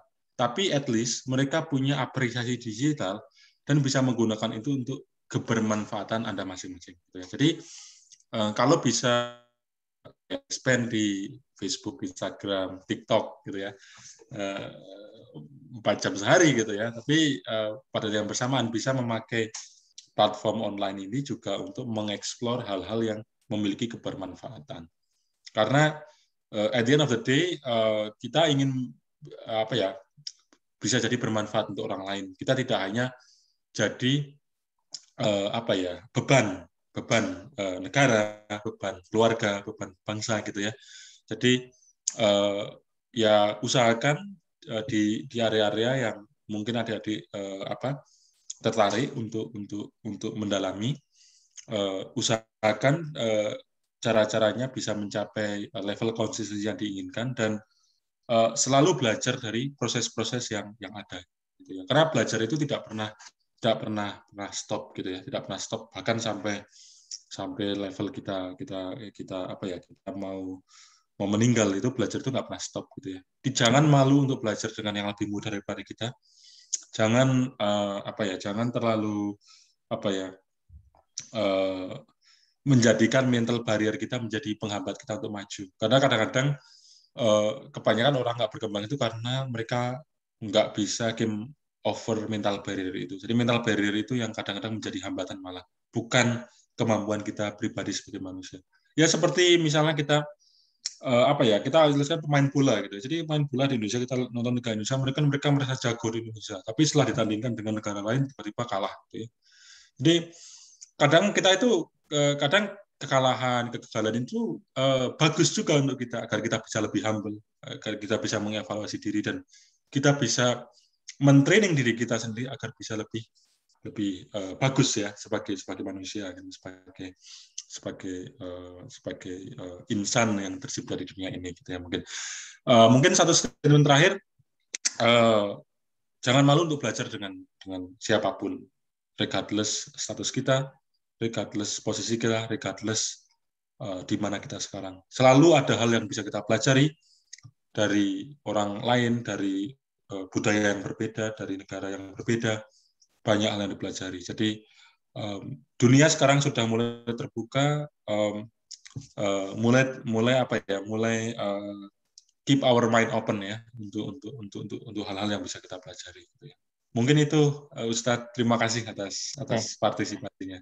Siap, terima kasih atas luar biasa sekali ya. Biasanya kalau statementnya sudah sangat cukup lengkap gitu ya, tanpa perlu kita simpulkan lagi. Yang penting setelah ini, teman-teman sekalian, yang harus kita lakukan adalah be humble untuk tahu siapa diri kita dan tahu apa yang kita mau gitu. Setelah kita tahu apa yang kita mau, kemudian kita tentukan langkah kita selanjutnya. Ya, jangan pernah berhenti pada tembok-tembok kelas yang sebenarnya bukan jadi tempat terakhir untuk kita belajar. Ya, tahu apa yang kita mau, jangan pernah bosan untuk belajar, dan kita hancurkan semua mental barrier yang ada di depan kita. Itu sekali lagi terima kasih untuk Pak Taufik atas semua informasi dan juga sharing pengalaman yang dibagikan kepada kami. Ini jadi inspirasi yang luar biasa untuk kita semuanya. Mudah-mudahan setelah ini tidak hanya menjadi sebuah inspirasi saja, tapi juga jadi motivasi. Inspirasi bisa datang dari mana saja, tapi motivasi datangnya dari diri kita pribadi. Setelah ini, mari kita tentukan langkah kita untuk menjadi siapa kita di masa depan. Dan nanti mungkin sebelum ditutup, Mas Syahrul bisa on cam semua dan kita foto bersama. Ya, terima kasih. Saya selaku moderator mohon undur diri. Kalau misalkan ada yang kurang berkenan di hati teman-teman sekalian, saya mohon maaf yang sebesar-besarnya. Bila itu hidayah, assalamualaikum warahmatullahi wabarakatuh. Waalaikumsalam warahmatullahi wabarakatuh. Waalaikumsalam. Waalaikumsalam warahmatullahi wabarakatuh. Luar biasa. Itu adalah kata yang kemudian paling pantas untuk disematkan kepada acara kita pada sore hari ini. Karena materi yang begitu inspiratif serta mendorong kita untuk senantiasa terus bersemangat dalam meningkatkan kemampuan dan terus menyalakan bendera atau obor kebaikan. Baik teman-teman, semuanya sebelum kita menyelesaikan kegiatan kita pada sore hari ini, ada baiknya kita untuk on cam terlebih dahulu semua, agar bisa terlihat dengan rapi. Teman-teman semua bisa on cam karena akan dijadikan dokumentasi dan bisa menjadi sebuah semangat bagi teman-teman kita yang kemudian belum hadir pada kesempatan kali ini. Kita tunjukkan bahwa kita adalah generasi emas, generasi yang layak untuk bisa melanjutkan perjuangan orang-orang terdahulu dari kita. Monggo teman-teman untuk on cam dulu semua. Gimana hostnya, bisa siap untuk screenshot? Oke ya, dipandu semuanya, aku pandu untuk siap untuk screenshot. 1, 2, 3. Slide kedua, 1, 2, 3. Slide ketiga, 1, 2, 3.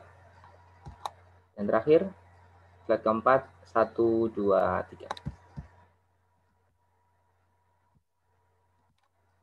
Baik, terima kasih kepada Ustazah, kepada Ustadz Taufik yang sudah memberikan materi kepada kesempatan sore hari ini.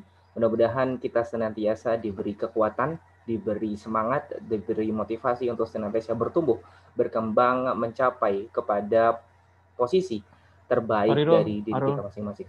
Maaf, dari Ustadz Taufik mungkin ada closing statement atau ada pesan-pesan untuk teman-teman? Baik, monggo kepada Ustadz Taufik selaku wakil kesusahan. Baik, Bismillahirrahmanirrahim. Assalamualaikum warahmatullahi wabarakatuh. Waalaikumsalam warahmatullahi wabarakatuh. Ya, langsung karena ini sudah mepet waktu ya. Thank you buat share Taufik Ashari, kapan pulang ditunggu ke Pak Ibu ya. Ya, itu aja bagi teman-teman NHSL. Ini adalah program kesiswaan. Jadi ini salah satu program terbaik kesiswaan yang langsung dilakukan oleh kesiswaan, dan mari kita aktif di NHSL ini, insya Allah nanti akan banyak akhir yang kita lakukan. Oke, thank you. Itu aja, Mas Arul. Oke, terima kasih Ustadz Afif dan terima kasih semuanya. Mudah-mudahan acara ini bisa terus berlanjut dan memberikan sebuah impact dan dampak yang luar biasa bagi kita khususnya dan bagi Indonesia dan Islam ke depannya. Terima kasih teman-teman semuanya, Ustadz Ustazah dan hadirin yang berbahagia. Saya Syahrul Fajri selaku MC pada acara kali ini. Pamit undur diri, sampai jumpa di acara NH School of Life selanjutnya. Terima kasih. Terima kasih semuanya sudah bergabung ya. I'll see you on my next one. Siap, terima kasih Wa Taufik. Amin.